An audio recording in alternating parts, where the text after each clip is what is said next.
Hey everybody, welcome to episode 59 of the All JuveCast, and I got a special guest with me joining for his first appearance on the All JuveCast. I got my man Jordan. How you doing, man?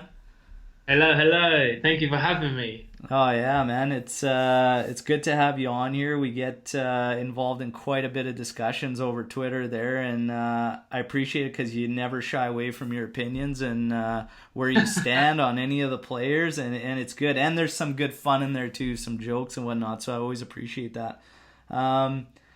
I got a little bit of a tradition going on the All Juve cast, and it's always for people's first appearance on there. I always want to find out how they became fans of Juventus and what their story is. So if you don't mind sharing with all of us your story, go ahead, man. Okay, so this is going to be really, really weird. So, back when I was younger, I used to be a goalkeeper. And obviously everyone has their inspiration, and mine was Buffon. But this was before he joined Juve that I was actually following him. So when he was at Parma, I used to watch him. I used to watch all of his videos and clips of that. I even remember my first football game. I refused to wear the football kit, so I decided to wear my Italy 2006 Juve goalkeeper kit. Yeah. I was playing for Sheffield United at the time as well, so they were a bit confused because it's quite a professional team, and then there's me rocking up in an Italy top, and they were like, "What's going on?" But yeah, if it wasn't for Buffon, I probably wouldn't be with Juve. I probably would have. I would have followed him around wherever he went because he was my inspiration. And then obviously when he went to Juve, that's when I found the love for the black and white and Marchisio as well. Marchisio is now one of my all-time favorite players. Oh yeah, Marchisio, and that's the kit I went with today in honor of him making a little announcement that he's going to be doing a press conference at our stadium in a couple days. And a lot of speculation there as to what's going on. And I would assume probably just maybe a one-day contract, some just to finish up as a Juventino. Maybe he gets a role somewhere in the squad. Everybody would love that, for him to get a role with the team. But what do you think that's all about? I'm trying to be really positive about it, and I really don't want it to be what everyone else thinks it is, and that's him retiring from football. Yeah. I really hope it's something along the lines, whether it be within the back staff, or even like you said, just a contract or some sort. Just maybe if he does retire, they've got to do something for him. Like for instance, in the UK, you do a lot of testimonial matches for, like, for instance, Wayne Rooney did it when he played for United. Michael Carrick did it as well. You get all like the old legends come back for one game.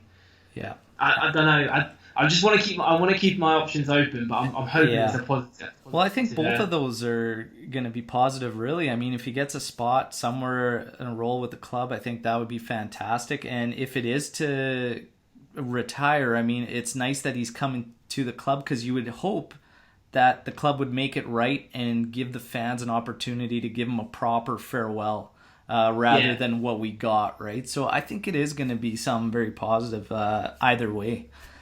But it's cool to hear. It's cool to hear your story with Buffon being the one that brought you to Juve, because a lot of the stories we get are depending on age groups. Some of them are Roberto Baggio. A lot of them are Alessandro Del Piero with great reason, right?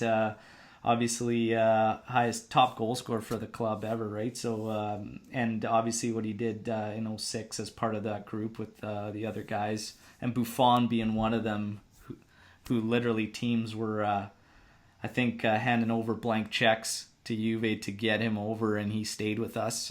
So yeah, huge. But yeah, let's get to it. We've got a couple games to recap because you left me high and dry on the weekend after this fall. That was not my fault at all. This guy goes and gets kicked off Twitter right when we're supposed to be recording a podcast. No, it's all good. I don't know. They got him suspended for something. I think it was something he said about Bernardeschi, and a million ladies protested and wanted you... suspended. Me off the Twitter. But, no. Yeah, I was going back and forth with Twitter about that. They were like, "Oh, sorry. It seems to be we found out you were spamming and stuff like this." And I was like, "What?" Awesome. I was like, "If that's anything what I'm doing, then that's definitely wrong." Good times. let's get to the Spal match. So this one really, it was pretty straightforward. I felt. I mean, we started off really, really slow. We went with the 4-3-1-2 in the starting lineup, which I like. I mean, we seem to generate quite a bit in that formation, but we started really, really slow. About 15, 20 minutes. Really just a really bad match to watch from both sides, really. We were giving up much more possession than you would like to see. But after about that 20-minute mark, we started moving it around, working the ball to feet very, very well. And we got to, like, it struck me kind of funny that everybody said it was such a woeful first half. And even after the match, people were saying, what a woeful performance by Juve. I didn't feel that way, other than the first 20 minutes. Because if we look at Spal, they literally had their entire team behind the ball. And if you think back to matches last season when teams did that against Juve, we could barely get an attempt on target. Like, we couldn't really muster up a whole lot, but we seemed to find pockets of space. We were working the ball into feet really, really good. And honestly, there was quite a few good chances in that first half. We could have left 3-0 at the break. I thought, a little luck, better timing and stuff that I think is still going to continue to improve as the team gets familiar with one another and we start to gel. But again, Pjanic with an incredible strike from range. Oh, well, my heart was going for that. Oh, that was an incredible goal. Oh man, what a strike. I just lost it. I scared the hell out of my poor 7-month-old daughter because I just lost it. I was just like, what a strike. Crazy. Pjanic really, really benefiting from this change in style of play. When you say, like, go ahead. I think what Sarri said and wants him to do is actually like you said, benefiting him and the club as well, because he seems to be the main guy that's gelling this whole team together. Yeah. For instance, for the second goal, it come from Dybala, if I remember rightly, from the cross. Yes. Yeah. It was literally him, Dybala, linking up, and that ball that set Dybala off. I think that's his whole Sarri ball is what he wants, and I think it paid off. And that second goal was just phenomenal. Oh yeah, they were so in tight. Like even Dybala just like right on the byline to work that, even just to get it back into our hands, and then the quick ball through on from Pjanic. That was it. And then the cross over, ridiculous. And Ronaldo, just hanging up in the air like that. That goal was sweet, and that is deserved. And that is that's sorry ball there. Like, could you picture goals like that last season? We had nothing close to that. Nothing at all. There was one goal I could think of last year that was similar, and it was again from Dybala.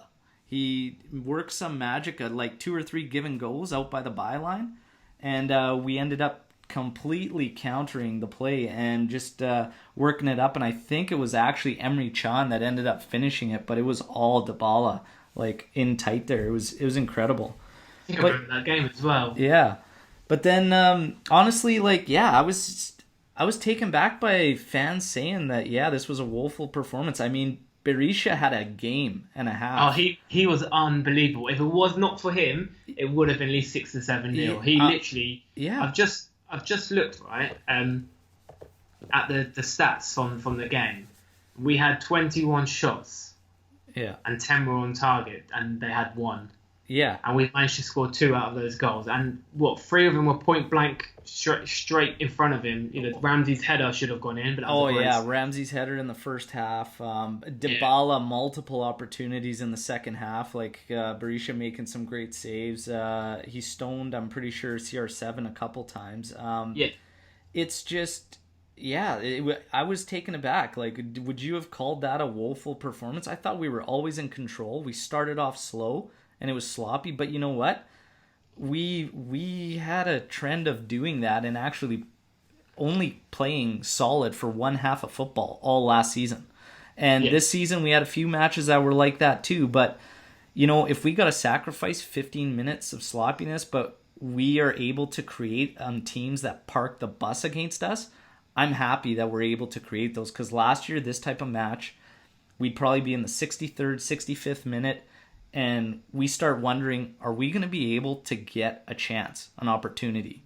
This game left me feeling like, when are we going to find that goal? Because we're getting chances, and that's beautiful to see, because last year this would have just been classic, get the ball to the wings, let's just cross it in a million times, over and over and over. Now we're playing the feet. Guys are attacking space. We were getting narrow. We were getting wide. We were trying to find pockets of space to get in behind that D, and it worked, and it was good. I'm happy to see that.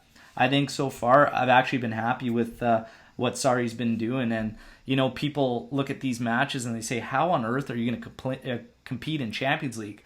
Like you're only beating Spal 2-0, but at the same time, a team in Champions League isn't going to park the bus on you. It's a whole different competition. Everybody's playing to win it, and it's not going to be that hard to create space, because that other team's going to be going at you. Spal really just parked the bus. But yeah, I don't know. They had 11 men behind the ball at pretty much all times, which made it fairly impossible for us to get through. But don't forget, we were missing quite a few main players. Obviously, Rabiot, it was his second full 90. Yeah. Or full. Ramsey's second full 90. Matuidi had to do a job at left back due to reasons. And he did a good job. He did a good job. He did. Rabiot, let's talk on Rabiot, because a lot of people ragging on him for that showing. And I actually thought, honestly, I wasn't upset with his performance at all. I think everybody's thinking that he's going to be the same style that you'll get out of Aaron Ramsey, which is not the case. No, not at all. They're completely different. When I first watched Rabiot, I mean, if you go back to my tweets, you'd see I was fuming with him, because he doesn't fit in with the play. And I'm quite quick to jump the gun, and I was like, no, he's useless, blah, blah, blah. But the way he plays is very different to how I want Juve to play. Yeah. He's very composed, and he's not. He can't play out wide. He is more of a narrow centre midfield player who will dish the ball left, right, and centre, who could potentially then do Pjanic's job. Exactly. If he was to get injured, which then gives Khedira, Ramsey, Matuidi, Bentancur that sort of free flow around the pitch. Yes. Now, that's another thing too, which is nice, and I think it'll be interesting to see, because eventually we're going to have to give Pjanic a break. And I'm hoping that Sarri actually gives Rabiot that opportunity and not goes to Bentancur like he did in one of these matches. He went to Bentancur in that spot. And Bentancur really, really struggled. But the nice thing is, if we're playing a side and they decide they want to lock in on Pjanic, it's awesome to have a guy like Rabiot at his side, because he can take over that role and start dishing that out. And then, that's where his worth is going to play in when we get to that time. It's probably going to be in the Champions League when something like that would happen. But at the same time, Matuidi, oh man, I can't believe I'm saying it. He's done a hell of a job in the middle there. I'm glad you're admitting it. He's done it, and I've been on him, because you talk about Rabiot and the style of play that you want to see out of Juventus, and Matuidi is just, it drives me nuts, because I'm a midfielder. So I'm a midfielder, and I'm all about the technical ability and driving the game. I see Ramsey, and I love it, because it's the creativity, attacking space, always driving, always looking ahead. And then I get Matuidi, and it's a pass back, it's a pass here, whatever. But defensively, this guy covers so much ground and wins these balls, and he allows these other guys to be able to do what they need to do. And this year, he's done it at an exceptional level. So I'm going to give him props. And that's probably what's slowing down the whole Rabiot integration. And to be honest, I can't really complain, because Matuidi lets Ronaldo be Ronaldo. Ronaldo still's got to start finding the goals and stuff, but Matuidi's doing a hell of a job.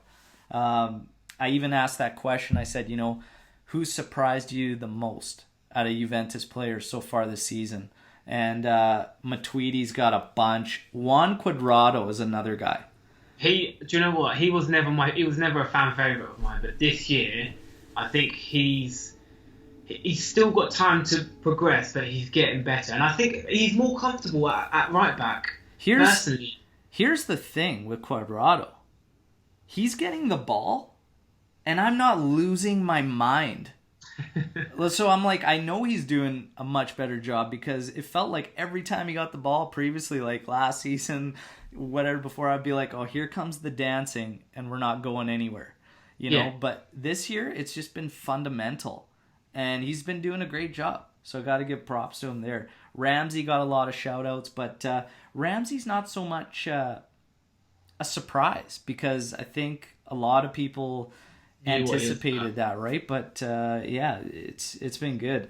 A lot of people jumping on Delict early on in the season, but him and Bonucci are really piecing it together each match, getting more and more solid.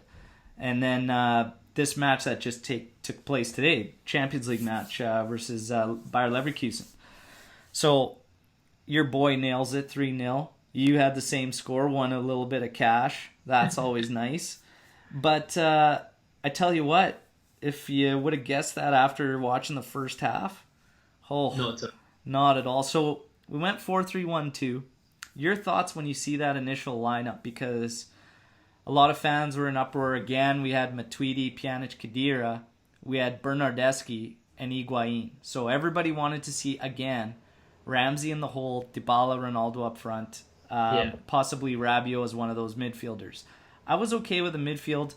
Bernardeschi, I said it because they listed it as a 4-3-3. And I was talking to some people on Twitter, and I said, I'm very, very curious to see, because I doubted that it was going to end up being a 4-3-3. I thought Sarri would try Bernardeschi in that Ramsey role in the hole with Higuain and Ronaldo. To put it nicely, that did not work in the first half. Like we were saying earlier. Yeah, so your thoughts when you saw the lineup initially, and then let's take us through some of your thoughts in the first half of this match today. Okay, so obviously, I think he's gone for like a safety. He's gone for the experience of the Champions League. He's obviously Khedira has been in it, Pjanic is in it, Matuidi. That was pretty much our midfield three last year, whole season. So I think he's kind of gone for that sort of strategy to keep them there, and then obviously with the 4-3-3 formation being the most popular one we used last year, with it was Bernardeschi, it was Ronaldo, and it was Dybala, as well as Costa, Cuadrado. They kept varying the top three, so he was happy to try the 4-3-3. However, with those three up front, it wouldn't have worked because it's too, like I said, it's too static and it was too straight, let's say. So I knew the first half was going to be a bit of a struggle. I knew it was waiting to open up, and I think the second half is when he brought Bernardeschi out wide, it kind of made more sense for Ronaldo to work around him and obviously bring Matuidi in and Khedira to attack more, because obviously with Bernardeschi filling the hole, it doesn't give Matuidi or Khedira any sort of space to run into, sort of thing. Yeah, so, and that's the thing. Like the first half, we come out of it 1-0, and that's from the goal from Higuain, and defender just kind of made a mess of that, and Higuain took a nice touch on it and finished it very, very nicely. Nice goal. But I was kind of on Higuain, and there's a lot of fans that think he needs to be up on Dybala on the depth chart. And for me, I don't know, it's just the way I explained it was, and I want to get your take on it, is I explained it that, Higuain, he's clinical on his day and he doesn't need much to find one if he's there, but you also sacrifice a lot, in my opinion, when he's on there, because he doesn't have, obviously he's lost pace, everything like that. There's no threat of him beating a guy, like it's very, very rare. So it's all about link up with him. And if that's not there and he's in that mood where he's not moving much, it really, really hurts. And it can actually hinder the side, right? And then you've got, Bernardeschi in there as well, whose brain can't catch up to his feet, and it's crazy. And another guy I ragged on scored in the second half there.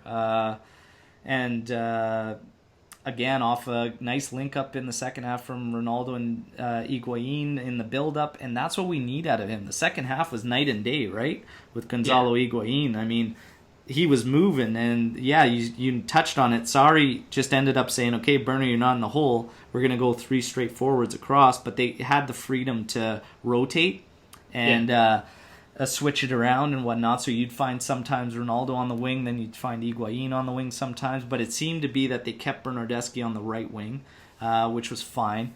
And then, the Higuain plays that ball across. Did Ronaldo mean to dummy it? Did he not get his steps right? I don't know. But Bernardeschi there, and he finishes it, much to the pleasure of millions of ladies on Twitter.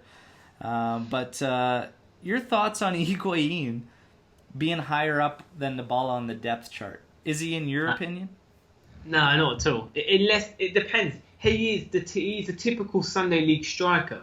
That will not defend. You put him up front, you hold the ball up, and everyone works around him. That's how I see him as. I don't see him as a threat, as he'll take players on, where Dybala's got the flair, he's got the versatility. Dybala can be a nuisance for defenders.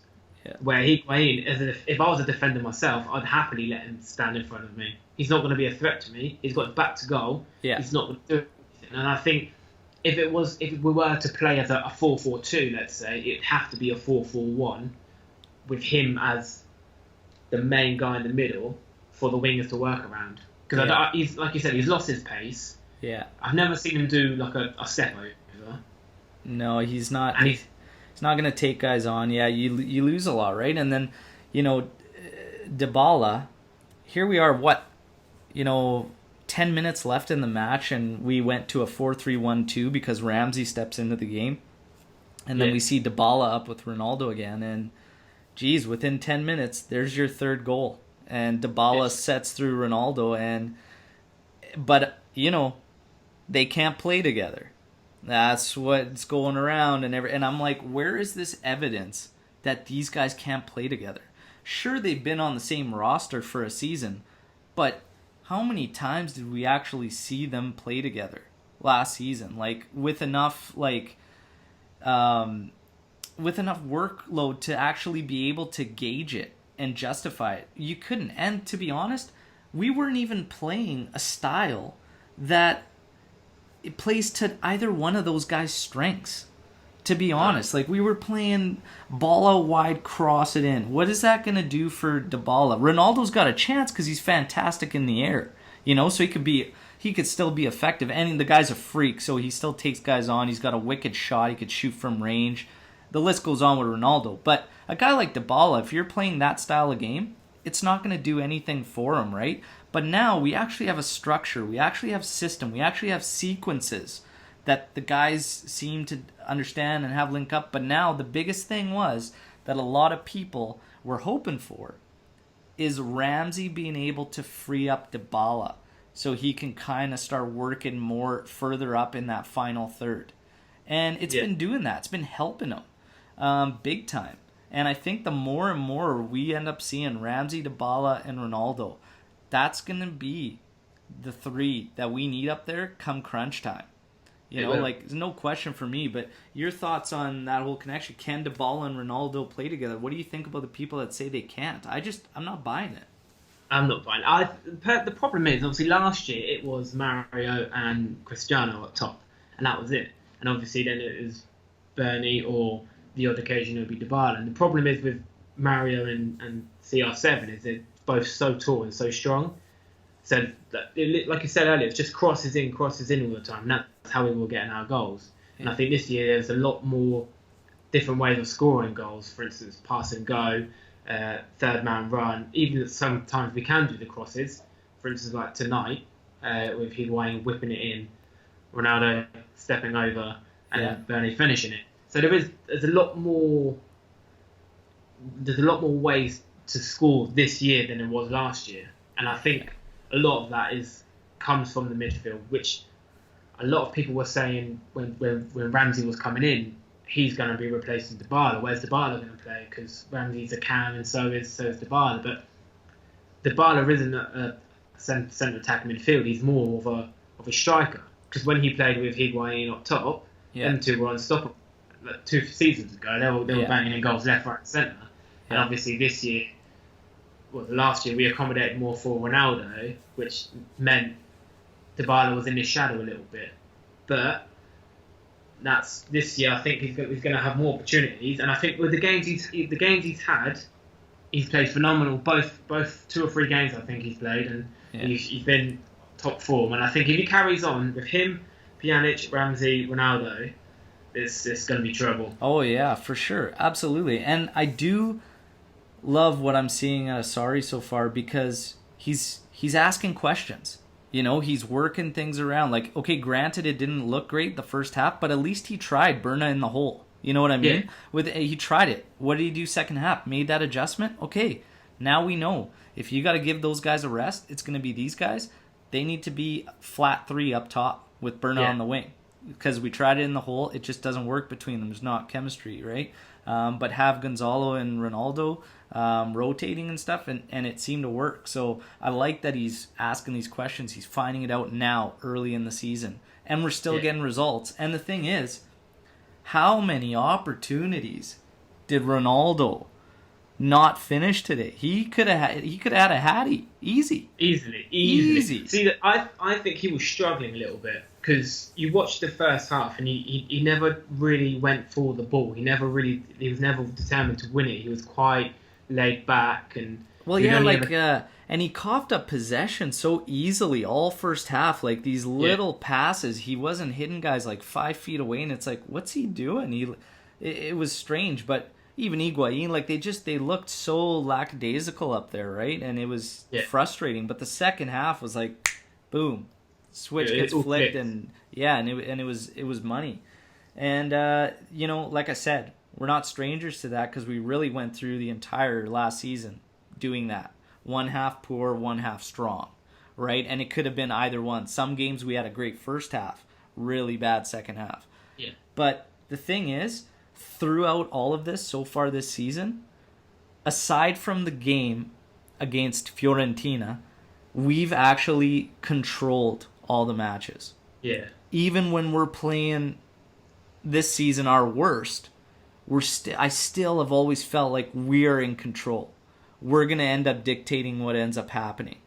And I like that, and we're creating a lot of chances. We're still a little wasteful in front of goal, but my God, we could have easily had a lot of blowouts so far this season.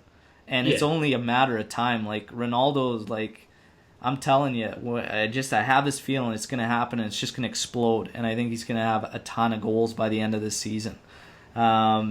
It's going to happen. Like, the way we're generating chances and the way it's clicking when it's on is awesome. And Pjanic has been completely different than last season. You could tell with him.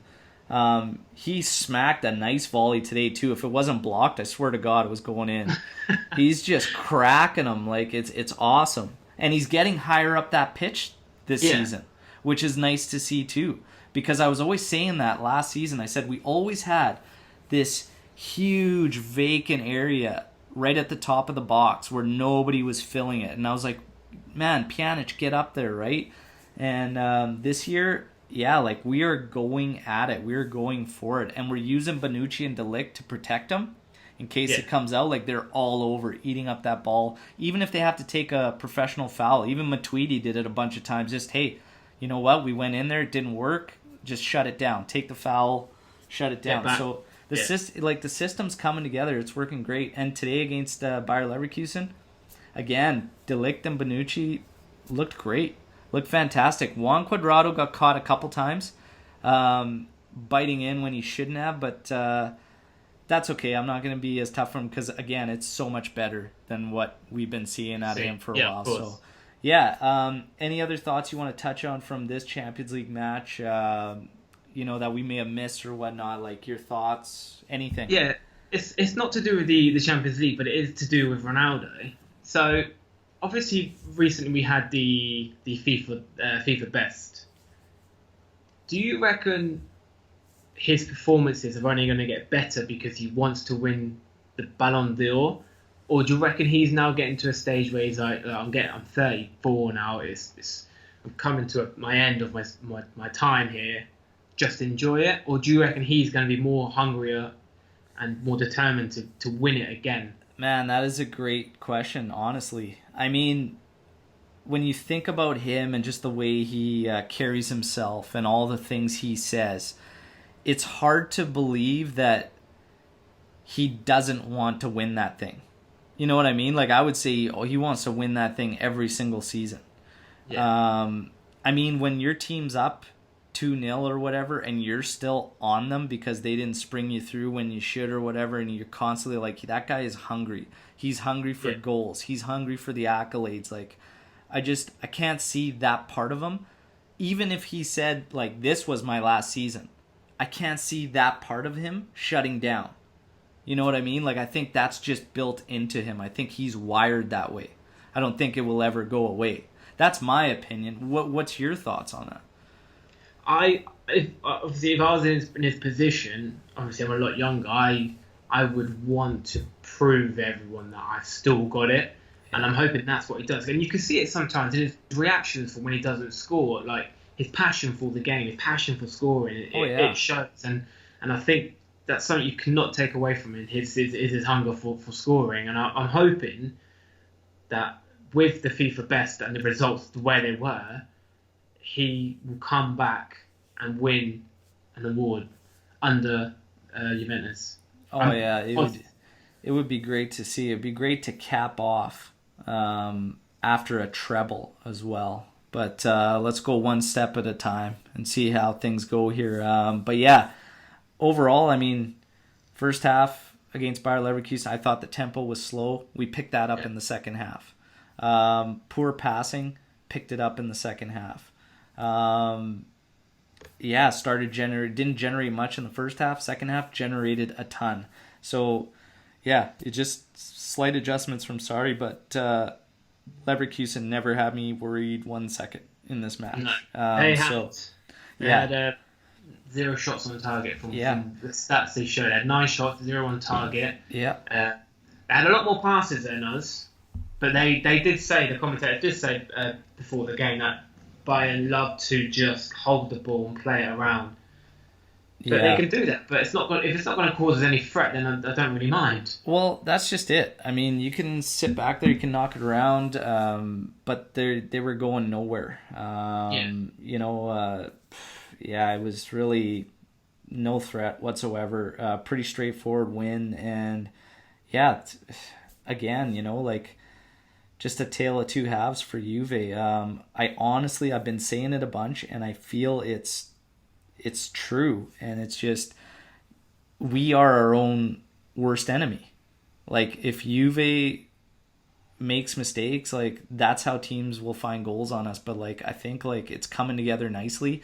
Everybody was really, really nervous about our defense, but even without a true right back and Quadrado stepping in there, even with Matuidi in there, and granted it was Spal and whatnot, but like, I mean, our defense has actually come together nicely. Bonucci and De Ligt forming a great partnership. It's starting to piece itself together. The offense is starting to piece itself together. These games to me are night and day from when I look back to last season.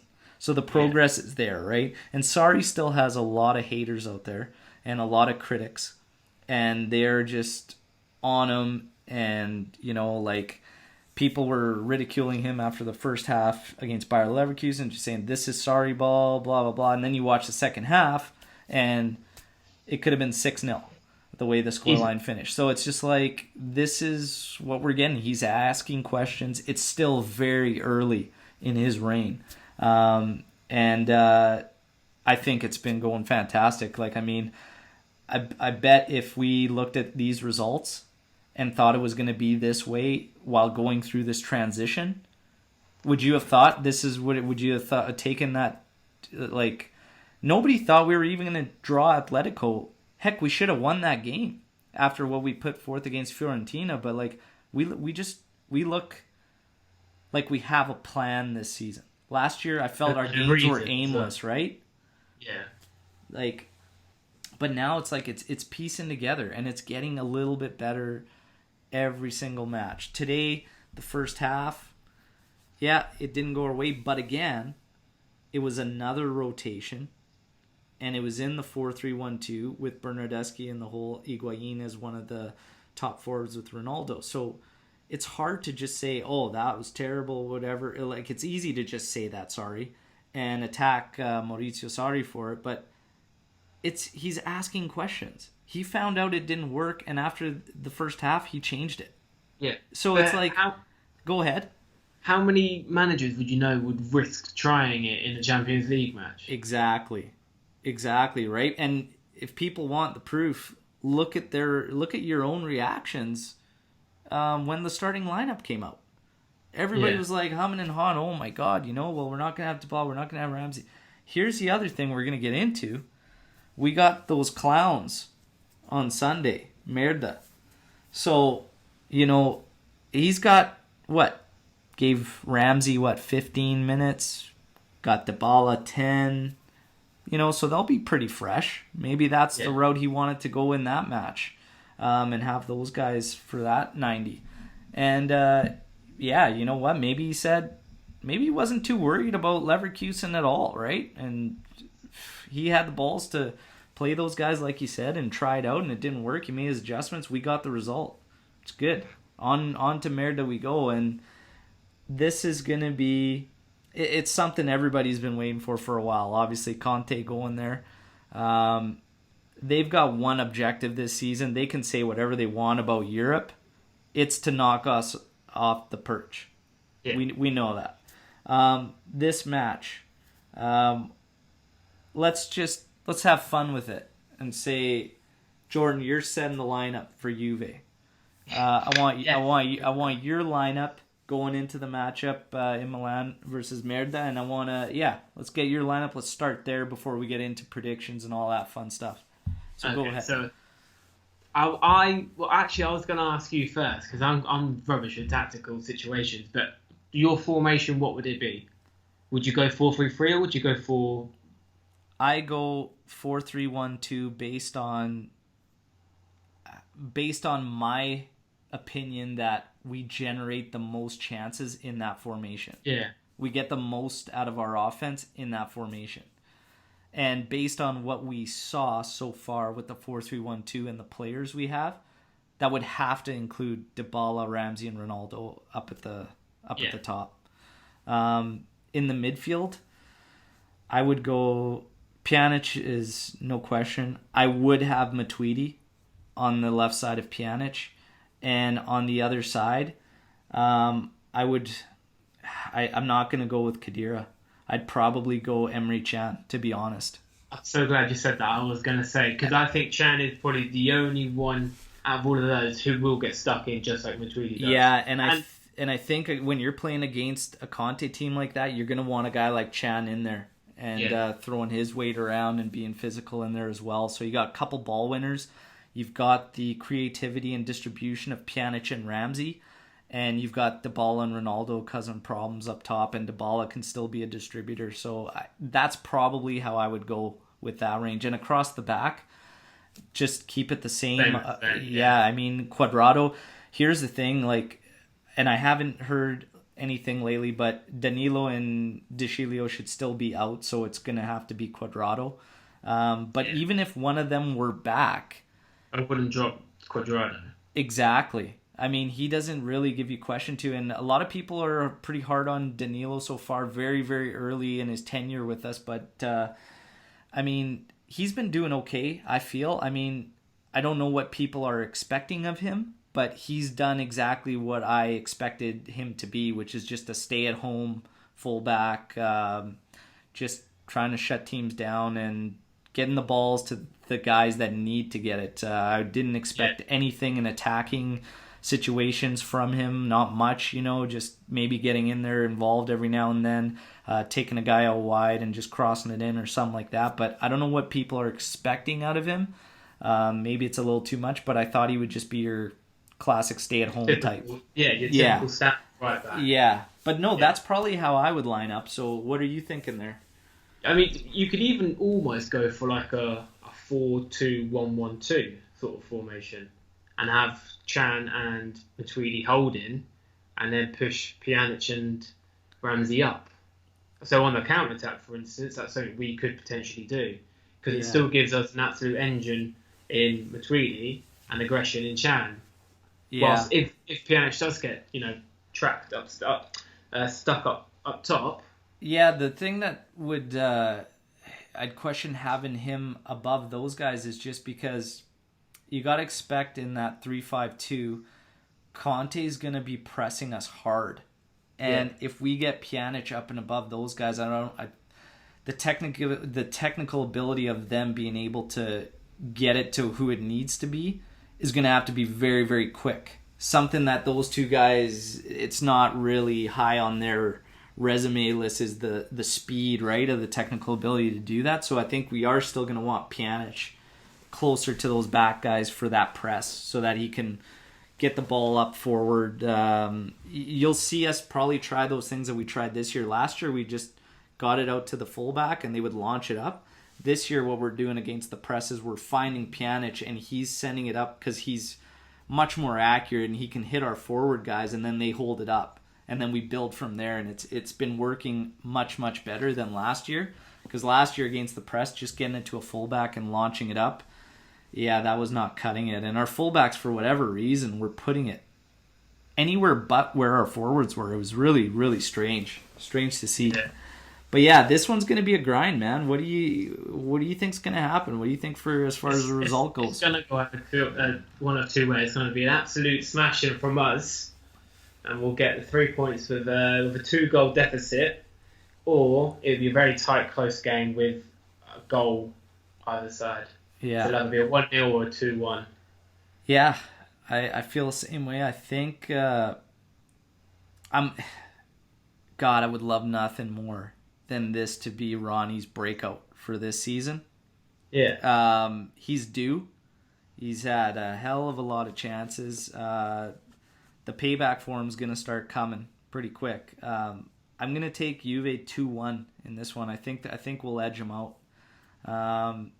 Sometimes you can buy into your own hype a little bit, and maybe Inter's doing that without playing the big dogs, right? I mean, everybody got hyped up after a 5-0 win against Lecce. Are we serious?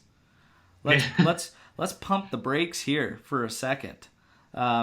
It's Lecce, okay? So whatever. And then they've moved on. But they've been grinding results. They haven't exactly been comfortable. They should have got pumped against Lazio. Yeah. Like Lazio took the game to them, and they found a way to win. And granted, credit where credit's due to this club and Conte, because whatever, they would never have done that prior. Let's be serious. Like, they would have folded like a cheap tent normally under those circumstances, and that game does go in favor of Lazio. This season, they got the grind to edge that out. But you know what? It's going to be a whole different ballgame when the big dogs come into town. And, they're going to be up for it. But they also haven't been tested. Like, I feel we're going to test them. And I was literally about to say, I think this will be their first proper test. And it's either going to go, like I said, it's either going to go one of two ways. And if it goes Juve's way, you won't hear from Inter for quite a while. Yeah, so it's just, granted, whatever, their best start in ever, maybe 6 straight, but whatever. I will judge after they play the big dogs on Sunday, and I think Juve is going to pull it out. I don't see us losing that match. I really, really don't. We've started to find our form, and I think within the last 2 games, including tonight as well, I think we should only be positive about everything. Oh, yeah. The way we've played, how many we scored and things like that, I think it's going to play a big part in the game. Oh yeah, we're getting better and better. We really, really are. And the only times when people are questioning that, and they're saying, well, are we actually getting better? Well, again, it's rotations, right? It's different players. And we've seen at Asari a 4-4-2, 4-3-3, 4-3-1-2, and we've seen those different formations with different rotations of players. So, yeah, your performance isn't going to be steady right through when you're still trying to find out what your best is. So, yeah, but the thing is, for me, man, we are creating so much, and it's just a matter of time. We're just going to start thumping them in. But yeah, I think on Sunday it's going to be ours. I think we're going to take that one. I'm calling 2-1 right now. 2-1. And everybody can have your goal scorers as well. And everybody can lock that in because I'm on a 2-game streak. Okay, absolutely on fuego, and I'm just gonna roll that. It's gonna be 2-1. You want goal scorers? I want goal scorers. Come on. All right. For Merda, I'm gonna say Barella finds one. For us, it's gonna be Ronaldo on the brace. Do you reckon? Yeah, Ronaldo on the brace. This is a big match, and he cannot be happy with how many he's left sitting this season. No. And I think he's gonna put that one to bed. What better time to get the season really rolling for him than this match, the Derby d'Italia? I'm gonna call that. What are you gonna go with? I'm gonna go 3. I'm gonna go 3-1. Nice. I reckon it'll be a Ramsey show. That's what I'm saying. Oh, I like that. I'm okay Doesn't with necessarily. that. All right, so we got our Inter predictions in there. You say it's going to be a Ramsey show, but what are you going to call? Like a goal and an assist? What are you thinking here? I'm gonna go. I reckon he'll get on the score sheet, and I reckon he'll contribute towards some sort of assist. Nice, and you're calling 3-1 for Juve. All right, and I just want to remind everybody that every player that I've criticized has been scoring after I criticize them. So before this match against Merda, I am going to criticize our entire squad list pre-match so that we're covered and whoever ends up playing should be banging in goals. So we're going to go with that. Real quick, we wanted to have a little fun. Jordan here put out a question. I think he come across the topic as somebody was posing a question about Bonucci and his legacy with Juve, and I think that's what sparked you, right, Jordan? And you wanted to get into discussing legends of Juve. So we're going to have some fun here and wrap up the podcast with a little legends table, I guess, if you want to call it that. But yeah, go ahead. Right, okay, so I have prepared for you a table, and it's got 17 players I need you to pick from, and I want you to rank them. So you've got the all-time legend, then you've got the legends, and then you've got the ballers, and then you've got the good players, and then the meh players. Am I...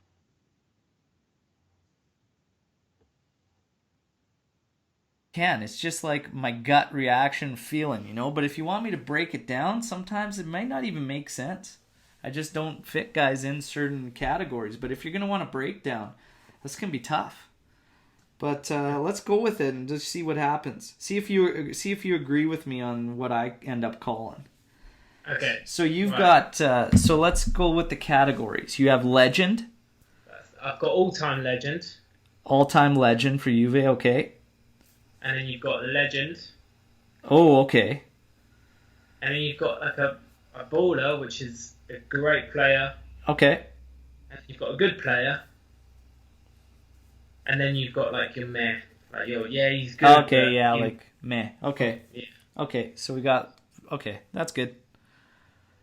Right, so the first one I've got we'll start off strong, is ADP, Del Piero. Man, have you seen my thread of jerseys?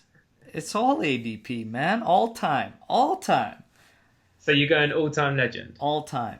Okay, I just want to point out as well, these players aren't just necessarily... The reason I want to do this isn't because they played for Juve, but I want their like social background and how they've come about and things like that. So obviously, Del Piero was mainly because of who he was as a Juve striker. Oh yeah. So he would be the all-time legend. All-time legend. Juve's in that. He's in that category, no question. no question. Yeah. So when you think of players, you think actually, yeah. When you think of Juve, you think Alessandro Del Piero. Yeah, absolutely. He's one of them. Yep, that I think everyone's going to associate with Juve for sure. He's one of the faces, right? That's what you're thinking. All-time legends is faces. Exactly. Yeah. So people that will remember them from. Yeah, for sure. So you're happy with all-time legend for all time? Yeah. Absolutely. Okay. I've never been more sure of anything in my life, Jordan. Good. Okay. Next one. Right. This is going to be a different one. Lian Thuram. Ooh. I'm gonna say. Oh man, he's like on the cusp of legend and baller for me. He's on a cusp. He was at a time I absolutely loved that club and stuff. They just didn't deliver that final nail in the coffin to just seal it for me. So like he's right on the cusp there, but I probably lean a little more to baller. Have you seen his quads as well? So this guy had legs for like. 10. Dude, he was unreal. You know, he's in my all-time 11 though for them too, right? So it may be legend. Maybe well, that's it. He was such a big part. So it's what you think. Do you reckon where would you class it? So don't forget. So all-time legend, like face of the club, like Del Piero, whatever. Thuram, like legend, I would consider like for the club, for Juve, like and our fans and stuff. I would put Thuram there because I think everybody's gonna have him in their classic 11 for Juve. If you're going right back, it's got to be him. Zambrotta behind. Like he would be your classic 11 right back, starting right back for Juve. So I think you've got to put him as that, not all time, but just in that legend category. I think, that's me personally. What are you thinking? I think it's an absolute. I think I love him. I think he's an absolute baller. But is he the type? Is he the one that will be remembered as a legend? But don't forget, like, okay, so once you've got your setup, you can then chop and change. But this is what I'm thinking here is, all-time legend, your faces of the club, like they're there, but he's like one tier down, so I would say like legend amongst Juventini. You know what I mean? I would consider that category legends amongst Juventini, and I would put Thuram as a legend. Yeah, so you're going with legend. I would say legend. Yeah, not all time, but legend. That's locked in, done, dusted, boom. All right, moving on to the present of Juve. CR7. Oh man, like does he get? See, I feel, and this is where we get. This is tough, right? Like he's been here. This is his second season with us, right? So if he gets the status, it's based on his reputation. Do you know what I mean? Yeah. Like numbers wise, he's done nothing astronomical from a Juve standpoint. Do you know what I mean? But who he is, what he does, what he's capable of. I mean, is he one of the best that has ever played for Juventus? Absolutely. Does that put him in an all-time legends thing for Juventus? Oh man, that's hard. I think he's legend for sure for us, but like, does he go all time? People are gonna associate him with him. A lot of new people. That's why they brought him in, to become a face, right, and brand him. So I don't know, what are we gonna gauge this on? His time with us, or are we gonna gauge it on status too, right? Because it's hard, man. This is it. I personally would not class him as a legend. I feel like he is more of a business sort of legend in a sense. So what he's brought to Juve is massive, big clout for starters. We've got fans all over the world now purely because everyone loves Cristiano Ronaldo. Yeah. But in terms of playing for the jersey, compared to Alessandro Del Piero or Thuram, how would you? I personally think that you can't put him as I couldn't put him as a legend because of all the other ones I've got on my list here that you don't know about yet. Yeah, it's hard, right? I think this one still needs to play out, to be honest. I mean, yeah, otherwise we're just doing it based on status. You know, so I think for him right now, he stands with Juve as a baller. Okay, so you're going for a baller. You know, depending on what happens at the end of the season, at the end of his time with us, he could easily become an all-time, depending on what he can end up delivering us, right? And we all know what we all know what we're talking about here. So I think it's going to come down to that essentially. So if we put him at baller now, and he was to win the Champions League, would he be classed as a legend? Absolutely. Okay. So we'll come absolutely. Back and you know what? You know what? Depending on how it plays out, how big a role, that could put him in all-time legend status for us. You know, if he bangs in a couple goals, one's on the winner or something in a final, and he delivers that first one since '96, epic. Yeah. That picture's going to be plastered everywhere for Juventini for all time, right? So he could cement himself. That's why I say it's got to play out still. Okay, so we'll stick him in baller then, yeah? Yeah, as it stands now, I'm happy in ballers for him. Cool. Right, next one I've got is Edgar Davids. Edgar Davids. So here's the thing, and I'm starting to think back on this now, because even with the Thuram thing, it's still kind of bugging me. If these are guys we're gonna have in our all-time 11, even if they aren't necessarily faces, I mean, if I'm gonna start judging it, if I have them as my all-time starting 11, they need to be all-time legends, right? That would make sense. Yeah. So Thuram and Edgar Davids for me. Just saying that. But if you say you'd have him in your all-time 11, would you have Ronaldo in your all-time 11? I don't think so. Okay, that's fair enough. I actually don't think I don't think I would, because if I have Ronaldo from the time period we have him now, no. If I had Ronaldo from prime years, you know, but if I have Ronaldo from the years he's with Juve, I probably don't, to be honest with you. No. In my all time. And it's really hard, and he just barely probably misses out. If I switched up formations, he could probably get in there. But in my mind, my all-time starting 11, he's oh man, it's tough. He's just edged out, and that's just because I'm an old man, and some of the guys I grew up with, it's tough for me to deny the likes of Baggio and Del Piero in a two-man front system. Yeah. For Juve in prime. But all-time 11, like, I do have Davids and I do have Thuram in there. So where would you put Davids then? Because obviously you've got good player, baller, legend, and all-time. Well, that's why I'm asking now. Like, if we're gonna have guys in our all-time starting 11 for Juve, technically they need to be all-time legends, right? Okay, so do you want to put Thuram and Edgar Davids up there with Alessandro Del Piero? Oh. Well, that kind of changes it when you say it like that. Oh, man. Okay, no, let's leave him in legends. Okay. Leave him in legends. All right. Moving on to the next one. This is purely just a great one for the Twitter lot. Well, wait a second. Where the heck do you have Davids? Oh, where do I have him? Yeah. I've got him in legend. Okay, good. Okay.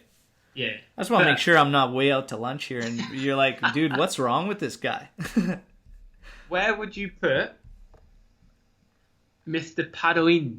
Oh, man. We got some guys out there, the cult lovers there of this guy that are just gonna you need to play it how you think you would go, and you may get a lot. For his contributions, what he did, said baller.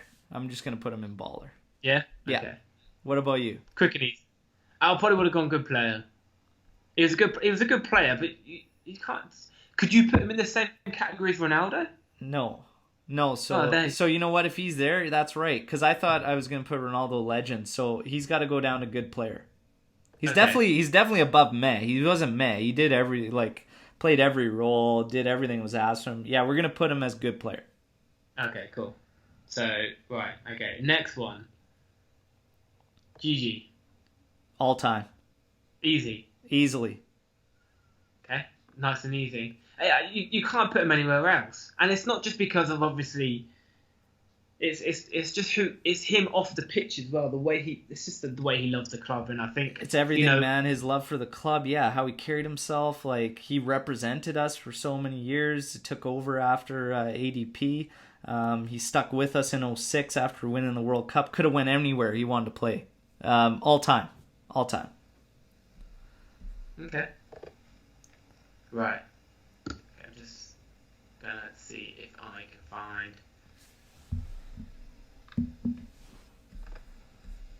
Okay, next one.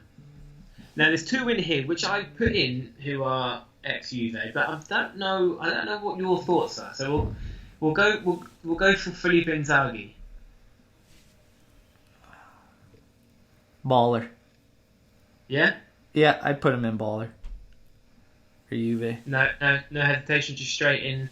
Straight in for baller, I'd put him. Yep. I'm comfortable with that. From his time there and whatnot. It's a tough one. He's definitely not. I wouldn't put legend status on him, and better than a good player. I mean, yeah, it's tough. I'm okay with right in between baller and good player. I'm just gonna leave him there. He's right in there in that range. Where are you putting him? I would have. How long was he at the club for? Do you remember? He was with Juve from '97 to '01, and in 120 appearances, scored 57 goals, and that's why I kind of got him on the cusp of between baller and good player. So that's pretty damn good production. Yeah. You know, but only a 4-year spell.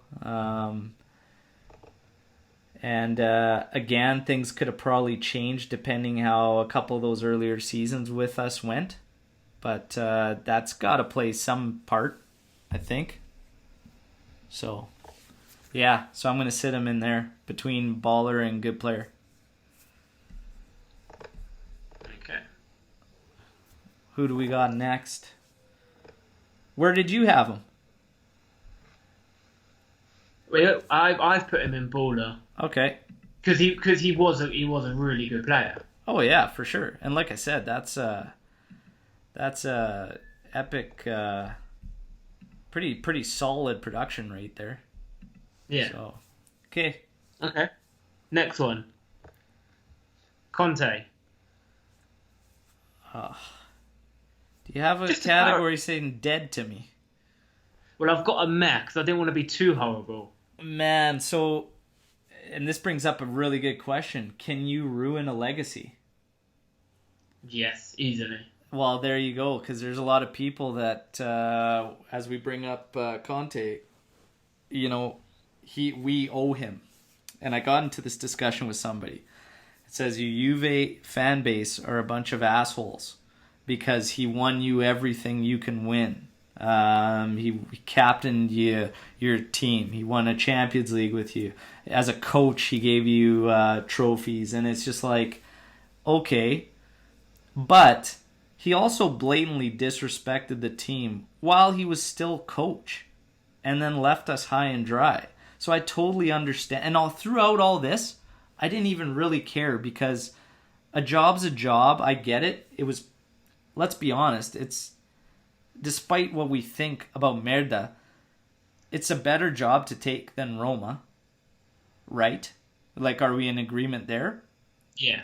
Okay, so it's a better job to take there. He can work with more. They've buried a bunch of money into them this season, so he's got the team going. So it was a better job to take. At the end of the day, yeah, he's going to do what's best for him, take the job, whatever. I wasn't upset about it, but it's the fact that now these people are out here protecting Conte as if, he did no wrong and whatever. And I totally understand fans that have turned their back on him and everything like that. And to be honest, I said it.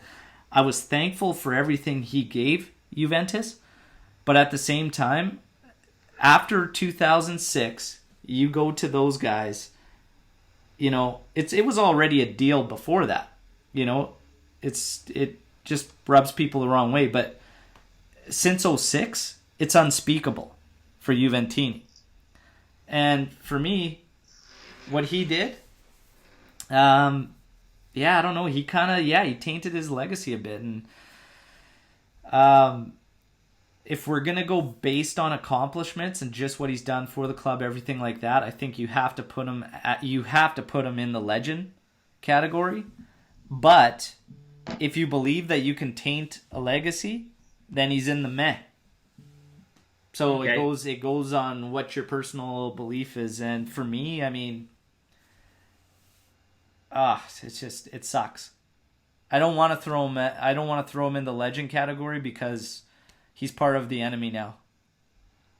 That's it. I mean, if he wasn't, Inter's manager, where would you put him? If he wasn't Inter's manager, I would put him in legend. But based on this moment right now. On this moment right now, I cannot because he's just an enemy.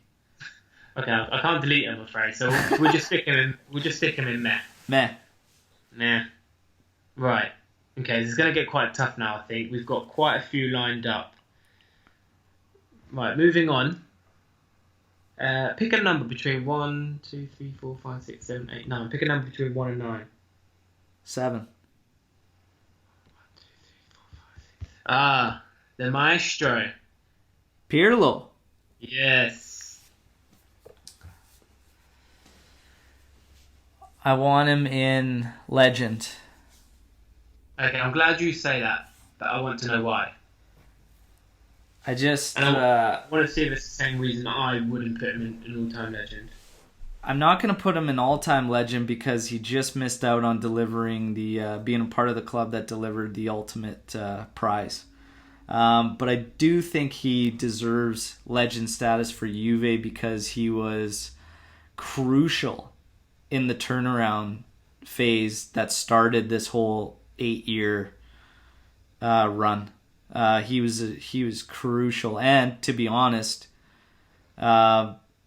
we've never been able to replace him.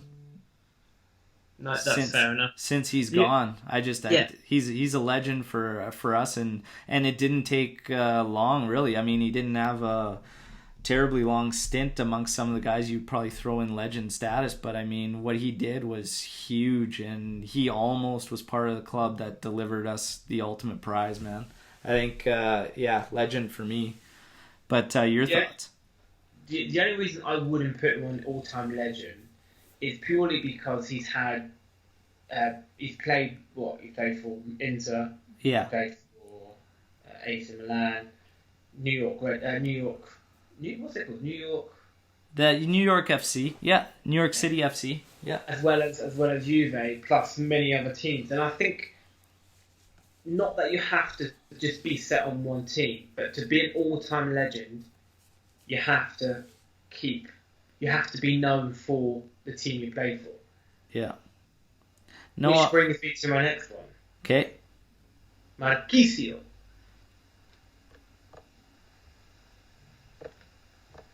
All-time legend. I think he's more than just like I think he's got to go an all-time legend. I mean, God, he's the ultimate for Juventini, man. He is a Juventini that turned into a club player that spent all his career there. He didn't want to go. You know what I mean? Like, he is the epitome of what being a Juventino is. I just it's hard for, and he was a wicked midfielder too. Like, he's just an absolute baller. Like, in his prime, he was unbelievable. Yeah, he's incredible. I think he had bad luck with injuries, no question. But the guy's skill is just incredible, and he lived what all these other guys he just epitomized what being part of Juventus was. He represented Juventus all the time.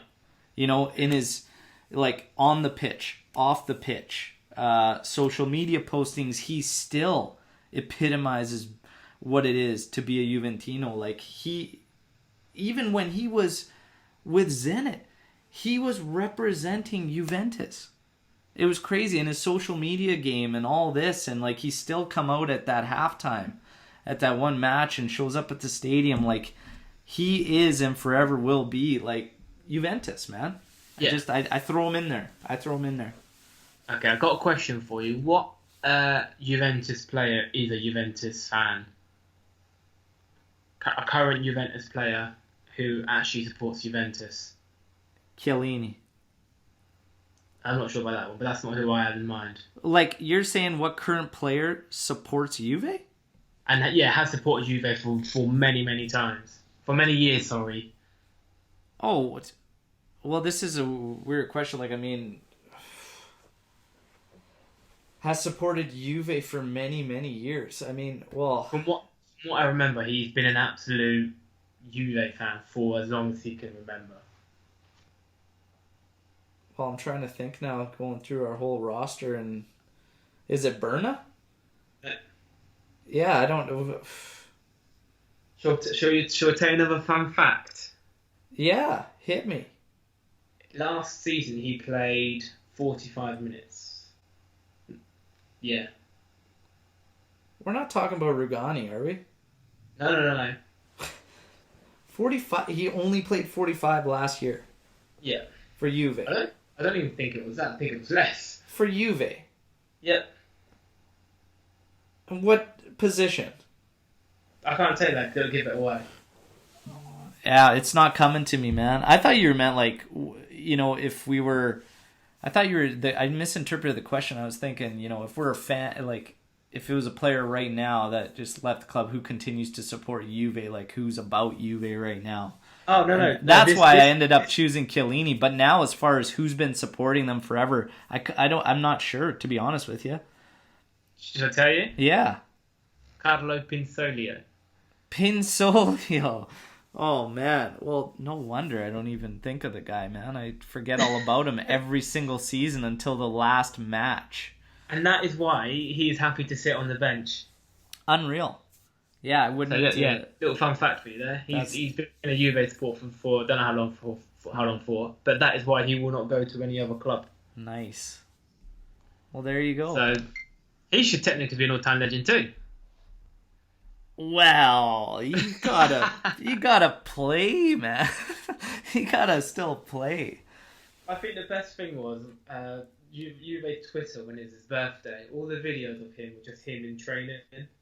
Yeah. Oh man, Pinsolio's got some beauty pictures that pop up here and there too, like just in the cellies too. Like it's funny. It's good stuff. Yeah. I like him for that. What do we got on your legends list? This Czech legend. Any clues? Nedved. Pavel Nedved. All time. Easy. Yep. Easily. Yeah. He won the Ballon d'Or with us. He did. He was huge for us, and he's definitely in my all-time starting 11. And granted, it was later on in his career. He only played, 3 years after it, but he still stuck around in 06. So, yeah, all-time legend for me. Because, moving on to another Ballon d'Or winner. Yeah. Your doggy. Your dog? What? Oh, Baggio. Baggio! my bulldog, yeah. Yeah. Baggio I am going to put as... he's in my all-time 11 for Juve. And... Yeah, he's one of those guys, I mean... I think when you grow up during those years... and he's part of Juve, it's just, he drew so many towards Juventus, right? It's just hard, but like he was there 90 to 95. 141 appearances, 78 goals. Again, crazy ratio. All-time legend, he's in my all-time 11, but with Baggio, man, if I'm thinking Del Piero, so far I only have Del Piero and Buffon in there, but man, he was a record fee coming over. I gotta put him as an all-time legend. I really do. For me, he is. He drew a lot of people to the club. Like, he was, for those 5 years, yeah, like our face, and he produced epic ratio there. So, yeah, I'm gonna put him in all-time. I'm comfortable with it. Okay, that's fair enough. Where have you got Marquisio and Nedved? All-time. So you should have. And I want, yeah. So I got Buffon, Del Piero, Baggio, Nedved, Marquisio. Yeah. That's fine. All right. So now pick a number between 1 and 5. 4. I'm sure this guy is still an ambassador for Juve, if I remember rightly. And I'll give you a little clue where he's from. He is French. Sorry? He was French. He played for Monaco and he played Trezeguet. for... Yes! David Trezeguet. Trezeguet, for me, all-time. He is still part of the Juve. He's still... I'm sure him and Edgar David still do... And Nedved still do stuff for you. And Camoranesi. That's it. I did originally have Camoranesi in here, but... All-time, Camoranesi. Okay, I'll stick him in there for you as well. Let's put it this way. All the guys in 06. All-time. Yeah, all-time for me. That was huge. I don't care what stage of the career they were at or anything. It was just huge for me. So I put him in there. Okay, so going back to the 06, what about a bit earlier before that? Platini, another French former. All-time. All-time? All-time legend, yeah. Okay. So you've got 3 left. Okay. And these 3 are all bald. So we got Zidane. Yep. So Zidane, I'd put him in legend. Just shy of all-time. Okay. Because he was always missing that final for us. He was a semi-final master for us, and he just always pulled a no-show in the final for us. He didn't pull out the final performances until he left us. So you're going to go all-time or legend? I'm going to go just legend with him. Legend, okay. Yeah. So you've got... Oh, I missed out Barzagli, because we could have done the whole BBC. Well, there you go. Does the BBC all-time legend status, or it's crazy. Like, as a unit, they were incredible, smashed records. But like Chiellini for me, if we're talking faces, he could be all-time Juve legend for sure. But Bonucci, I wouldn't throw him in there. I wouldn't throw him in as one of our all-time legends. I'd personally put... And Barzagli, I'd probably throw in as a baller, to be honest. As a unit, all-time legendary unit. Separately, like it's weird, right? When you look at when the split kind of happened, whatnot, like individually, like I don't know, it's hard, right? But do they all deserve all-time legend status because they were part of that unit? You could argue that too. But then again, this is what I've been sort of saying on Twitter is people look into it too much. They forget about, for instance, I know it was only a spell at Milan, but Bonucci went to Milan, and he wasn't exactly loved there. Yeah. Not just by the Milan fans, but either by the Juve fans who used to call him a snake and things like that. So technically. And if you stick with the argument earlier about Conte, and if you can taint a legacy and tarnish a legacy, then he's technically done that when he went there. I was at the match where he celebrated right in front of us after scoring. And yeah, it was pretty wild to see. And But yeah, so if you can taint a legacy, I mean, he's clearly done it. He's working his way back, though. I'll give him that. I've never not liked him. I've always liked him as a player. And I think I was a bit upset that he went to Milan. But apparently, I don't know if you noticed, it was all a joke to start with. Sorry, you just cutting out a bit there. It was all what? It was all a joke. It was all a joke. Yeah, it all started off as a joke of him going to Milan, between him, Allegri, and someone else. And I think Milan opened up and actually decided to see if he wanted to go. And I think this was just after the Champions League final as well, where he had a spout with Allegri at half time. Huh. And I think that, I think that's one of the reasons why he left, because he didn't really get along with Allegri. But I'm sure I read somewhere it all started off as just a little joke between them all. Well, I'm sure that, I don't know. For me, it's not hard to believe that was happening. Yeah. I could see Allegri having issues with guys and guys having issues with him. But yeah. So what's our board looking like? Who do we have left?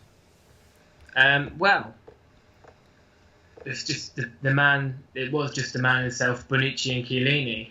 It was those guys. Chiellini for me, I would argue all-time legend. I'd put him in there for sure. A lot of people like to consider him in the mix for the guys that stayed down with us in 2006 in Serie B, but honestly, he was only with us for like a year, so I can't really consider him staying there like all that epic compared to the other guys. But still, everything he's done for the club and taken over as captain and really been an ambassador for Juventus, for sure, all-time legend. And he's just, his play, he's incredible. He's had a bad run of injuries, unfortunately. It's crazy. I've never seen, like, if I could give him my calves, I would. I've never seen anything like it, but it's unfortunate because the guy's an absolute beast and they don't build him like that anymore. He's legend, all-time legend for me. Bonucci is the other one. I'd put him down as just a good player. Yeah. On his day, like baller, you could put him as baller. I think depending, the same thing, what happens, how it plays out now that he's come back. I mean, could he ever save the legend status when you factor in what he did with BBC? Possibly, depending how things go here. But he's definitely working his way back, so he's on the right track. But we just put him at like baller or good player somewhere in there. Okay. And then Barzagli, where would you put him? Baller? Legend? I'd put him... You know what? Like, I may have jumped the gun on that, saying just baller or good player on him, because, like, what an absolute steal he was, man.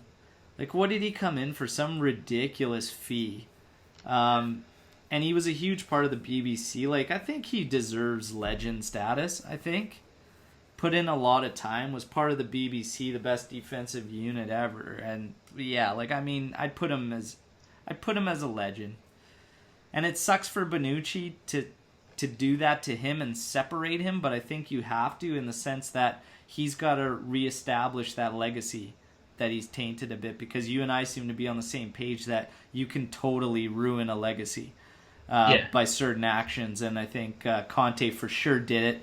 Bonucci I wouldn't put to the degree of Conte, and Bonucci's come back and he's working his way back. He's got his head down and he's really working hard this season, and I like it. I'm glad to see it.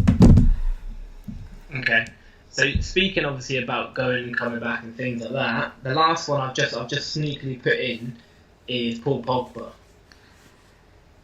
Baller. Yeah? Yeah, I'd put him as baller. Because again, he's another one that, you know, he's been up and down in the newspapers with coming back, staying at United, doing this, doing that. Yeah. He in his prime at Juve, he was unstoppable, but he was not worth the money that United paid for him.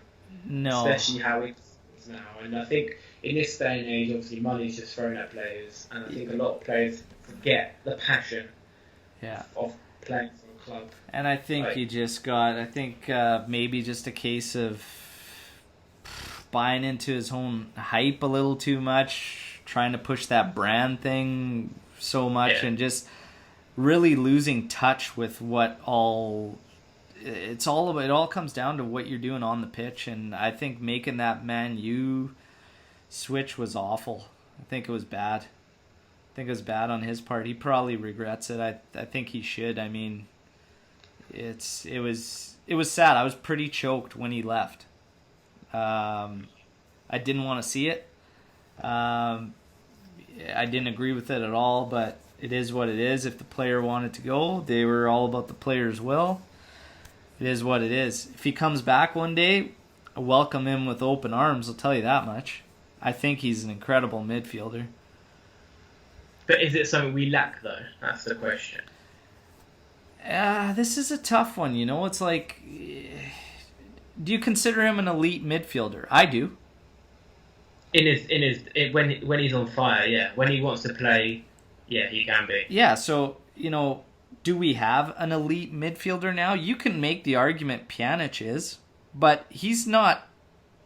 Like, Pjanic being on is not Pogba being on. Do you know what I mean? Like, there's a level there that's still a gap there between the two. Like, if you had the opportunity to do that and get him on there, I would say, yeah, you have to add a guy of Pogba's abilities. Are we lacking it now?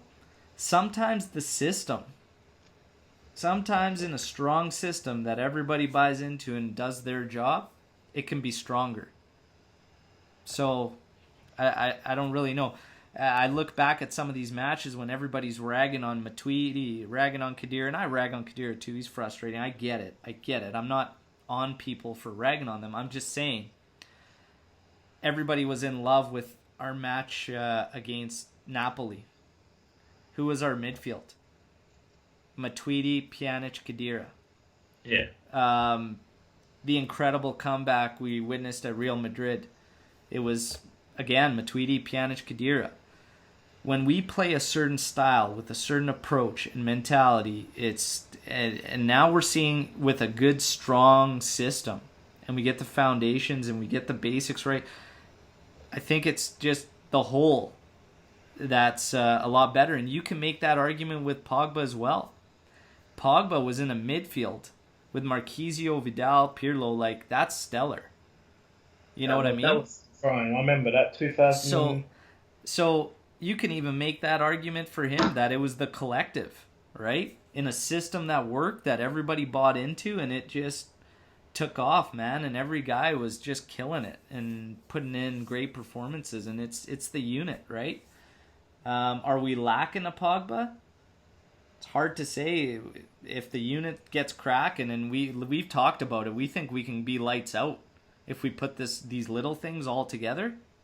Yeah. So we might be saying now, yeah, you know what, we need Paul Pogba, but come crunch time of the season, if we're all gelling and clicking, we might say, oh, we're just fine and we saved all that money. Who knows? But again, it's hard to say when you're talking elite players. It's hard to say you wouldn't take them. Obviously, you had the opportunity, you probably would. So where would you put him? Baller. Easily. Just baller. Yeah, I'm cool with that. Okay. And my last but not least is Fabrizio Ravanelli. All-time legend for me. Yeah. Just because 96, man, that goal, like his classic celebrations. He's one of the guys I grew up with. Yeah, I put him as an all-time for Juve for sure. Where do you put him? Yeah, he has to be all-time. Yeah, I put him all-time. Okay, so I've got your list here, and I've got my list here, and we will share these on Twitter. You'll do it on your Twitter, and then we can compare, and we can see what everyone else thinks. It's been fun, man. It's been awesome. Thanks so much for joining me. That's all right. It's been a blast. Definitely won't be the last time. I Um, actually really enjoyed it, and although it's pretty much midnight here, and I've got work tomorrow morning, Yeah, and I appreciate that, man. I really do. And there's times I get up to make you, you guys over in Europe. Sometimes I'm like up 4 in the morning, whatever. We make it work, but it's cool, man. I really appreciate you doing that. It no, won't I be the really last enjoyed time it. you're on. Next time I'll get up super early so you could do it at midday or something like that. I'll make it up to you, even though you ditched me the first time around. I did Uh, not mean to do that on purpose. It's all good, man. I gotta razz you for all the times you razz me on Twitter. So we're all good, man. Well, good. I gotta say it is pretty annoying though. Every time I log into social media, something on social media, I got beautiful '90s pages cracking up, and it's your pictures everywhere. It's my beautiful face everywhere. It's starting to get a little annoying. So if you people watching this on YouTube are wondering where the hell do I know this guy from? Yeah, if you've looked at beautiful '90s for some kits, you've seen this guy all over them. But man, to put on any kit other than Juve's, you're killing me, man. I saw you in an old Arsenal kit, and I was like, "What is going on?" I don't mind Arsenal. Arsenal's like my English team, but when the director was like, yeah, can you try and because they had like a big order of AC Milan kits, and I was like, oh no. And then if you look in one of the pictures, he's like, can you point to the badge? And I was like, are you joking me right now? You want me to point to the badge to a team I don't even like? Unless you use the middle finger to point, just be like, yeah, sure, Yeah. here you go. But no, that's cool. I got to give you a hard time, man. That's cool. But no, if you could score me some of those kits, that would be fantastic. Thank you. I told you, anytime. drop me your post, drop me your address, and you've got that blue one waiting for you because I don't wear it because it doesn't fit me because I'm really skinny and muscly. Okay. Well, No, thanks but send, again. send me your address, as I said, You got and it, I'll man. happily post it to you. You got her, man. Appreciate it. Thanks again for joining me, man. It's been an absolute pleasure. And thank you, everybody who's tuned in to the All JuveCast. We'll be coming at you again after the Derby d'Italia versus Merda. And hopefully another victory for Juve. Until then, as always, Forza Juve, fino alla fine. Ciao.